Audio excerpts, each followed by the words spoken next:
Hello everyone, I am Asa Agarwal from International Management Institute and I am here to represent Innovation Audit Framework as a part of a group project for the module Innovation and Entrepreneurship. Innovation is a new buzzword. You all must have heard about it. So what do you understand by innovation? Innovation in its modern meaning is a new idea, a creative thought, a new imagination in a form of a device or a method.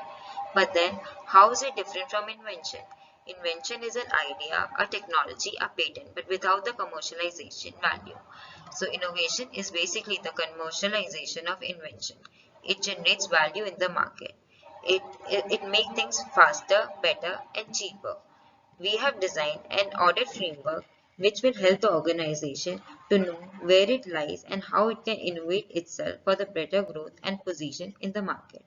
An audit framework is a depth analysis of different aspects of an organization, current innovation capabilities, procedures, and processes, examining key indicators determining the strength and weakness of an organization. The result of the audit will highlight the barriers to innovation as well as identify the improvements or new methods to maximize the innovation capability. My name is Muskan Bhandula. This is the 2D model of our innovation audit framework. So the framework consists of three axes, namely locus of innovation, type of innovation, and nature of innovation. So firstly, I would be talking about types of innovation. There are 9 types of innovation coined by Joseph Schumpeter. First one is design and marketing innovation. It is when there is innovation in marketing of any existing or new product or services, or when some organization come up with out of the box designing of their products which boost their sales and help them to grow more in the industry. Then second one is product innovation. It is coming up with some new product or improving the existing characteristics or feature of the product that helps to create differentiation from competitors in the industry. Major focus of this is to have improved performance in the market.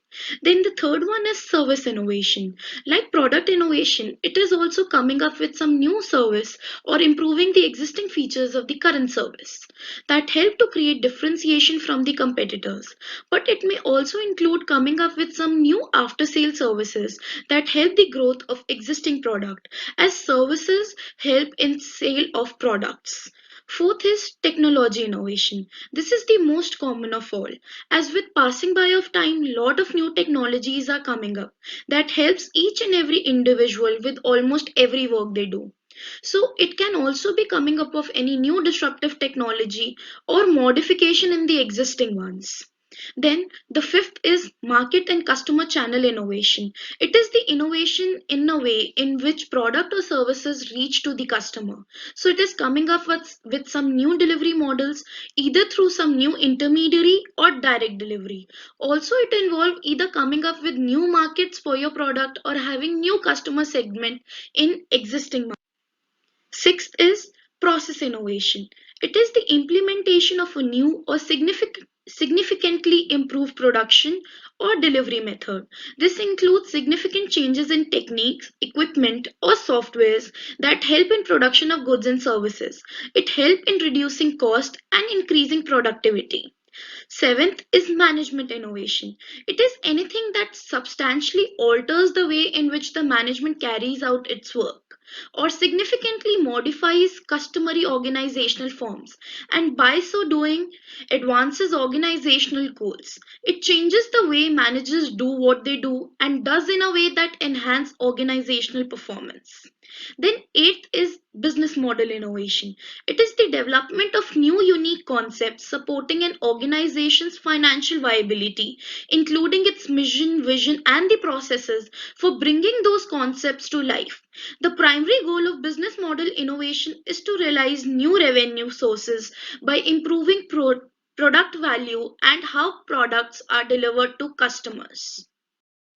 Last is industry innovation.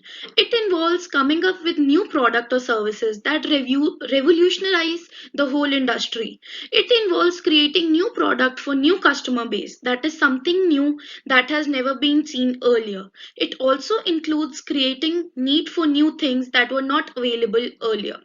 So the next axis is locus of innovation. It tells the center or point from where innovation was initiated. As you can see, it is of four types. First is small team. So any one team working under any one project in an organization can start some innovation. Or secondly, it can be started under any project focused on particular work. Or thirdly, it can be started at an organization level, that is whole company may work towards innovation. And the last is the business ecosystem, where network of companies and other entities come together with capabilities around a shared set of technologies, knowledge or skills, and work cooperatively and competitively to develop new products and services. Now that my colleague has explained what innovation is and has spoken in brief about the innovation audit framework, my name is Avinash and I will now be explaining one of the axes which is prevalent in the innovation audit framework, which is the nature of innovation.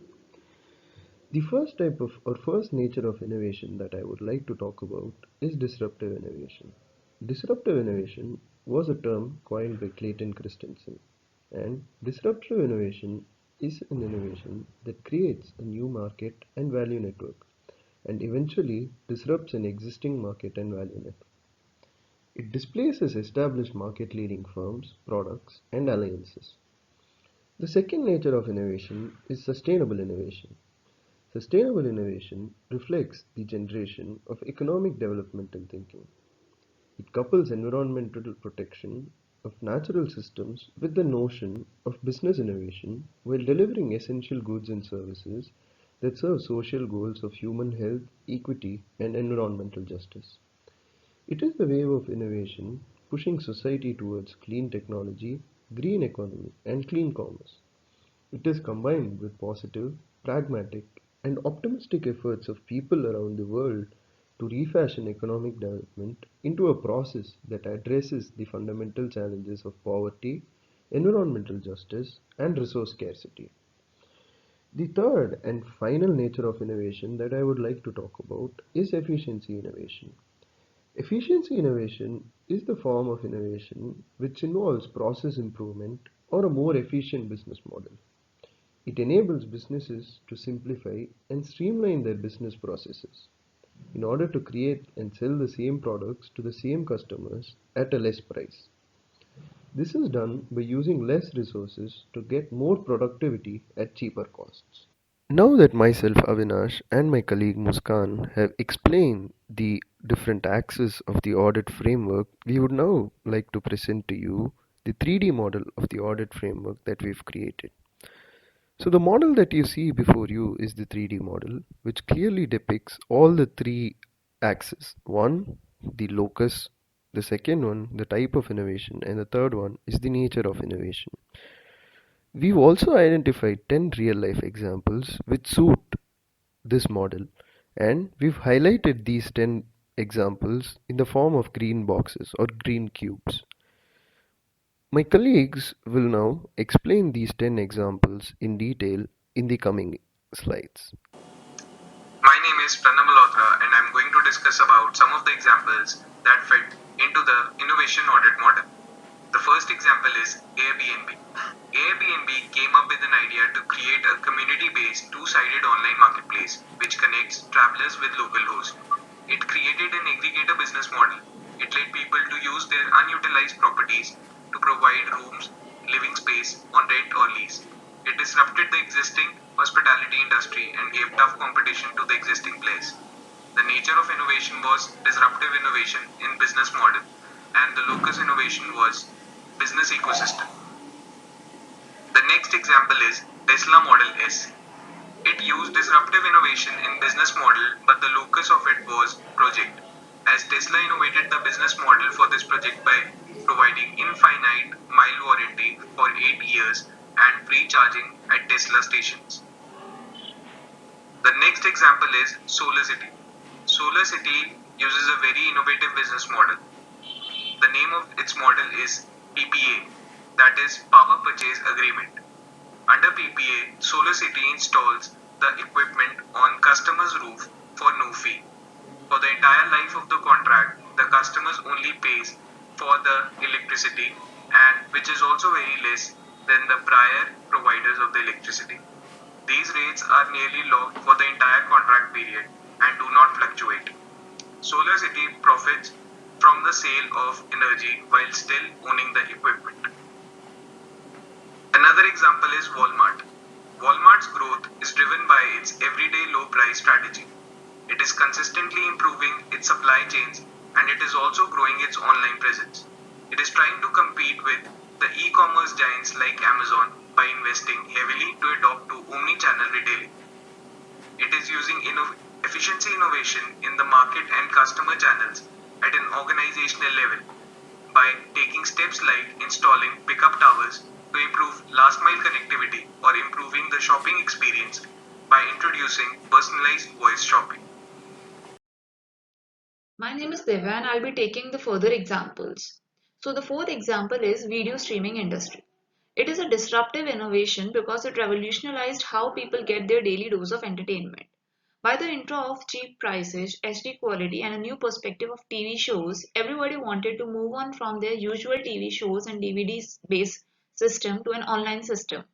This is a technology type of innovation which changed the whole business ecosystem. Next example is online education industry. For example, Byju's, Udemy's and other service providers. By constantly innovating on how to make learning more effective and through smartphones, they disrupted the traditional learning methodologies and could reach out to the million of students.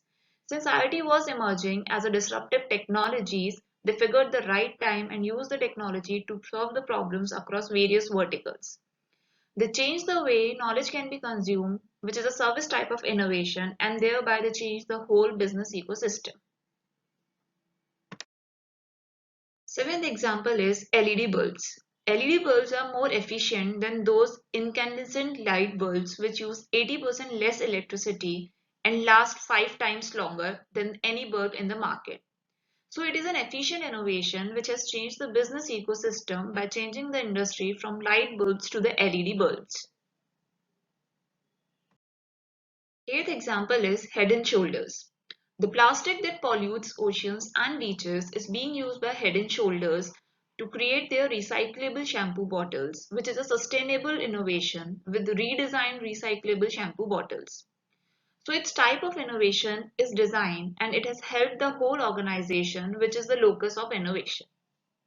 Hi everyone, I'm Debudati Chakraborty from International Management Institute, New Delhi, and I'll be taking you through two examples of the innovation audit framework. The first example is of Kodak. Steven Sasson invented the world's first digital camera while working at Eastman Kodak in 1975. It provided the convenience of small memory cards and portable hard drives that hold hundreds or thousands of pictures, and there was no need to develop these pictures, which helped in making digital cameras the market leader. It replaced chemical photography, and with time, quality and resolution were no longer major issues as shutter lag issues were largely resolved. This was a type of disruptive innovation on product, and it was done through organization, which was the locus of innovation. The next example is of vegan bottle. Vegan bottle is made from an all-natural bioplastic that could replace plastic bottles forever. Everything in the vegan bottle, from the cap to the wrapper, is made from 100% biodegradable materials. The bottle is made from sugarcane extracts. Sugarcane requires far less water than other crops, and the manufacturing of the bottle itself depends on little energy. This definitely will help reduce the plastic footprint. This is a type of sustainable innovation on product, and the locus of innovation is again organization, as this is done through an organizational venture. We have taken 10 different combinations from a total of 108 combinations that were possible in the innovation audit framework, and those 10 different combinations were exemplified through certain examples of different products and innovations and the locus of innovations. We hope you liked our video. For any comments or suggestions, you can comment in the comment box below. Thank you.